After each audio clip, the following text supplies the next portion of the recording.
But first, to our senior White House correspondent, Peter Doocy, with the preview of the president's trip. And Peter, if you're talking the economy, it's going gangbusters today. It is, and President Trump is trying to get back to his roots and talk about things that helped him win 7 battleground states less than 2 years ago. So he is going to talk about the economy tomorrow in Las Vegas. First, he's going to stop in L.A. for a high-dollar fundraiser on behalf of the RNC at the Trump Golf Club in L.A. And a spokeswoman is telling us this about the California stop. The president will draw a sharp contrast between his common sense agenda and the radical policies of Democrats like Gavin Newsom, who keep raising taxes, inviting rampant fraud and taxpayer-funded programs, and protecting illegal immigrant drug dealers, rapists, and murderers.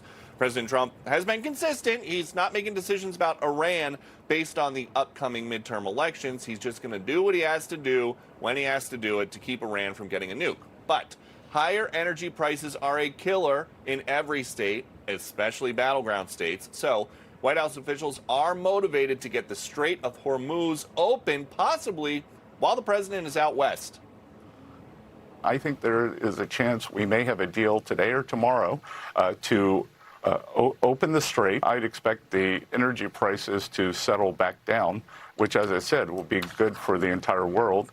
And once the strait reopens, there are hundreds, if not 1,000 ships sitting in there waiting to go out. And once the president gets to California this evening, officials are telling us he does plan to talk a lot about all the funny business his fraud task force has uncovered, hundreds of millions of dollars worth. John. Yep, more funny business revealed today in Philadelphia. A big fraud scam going on there.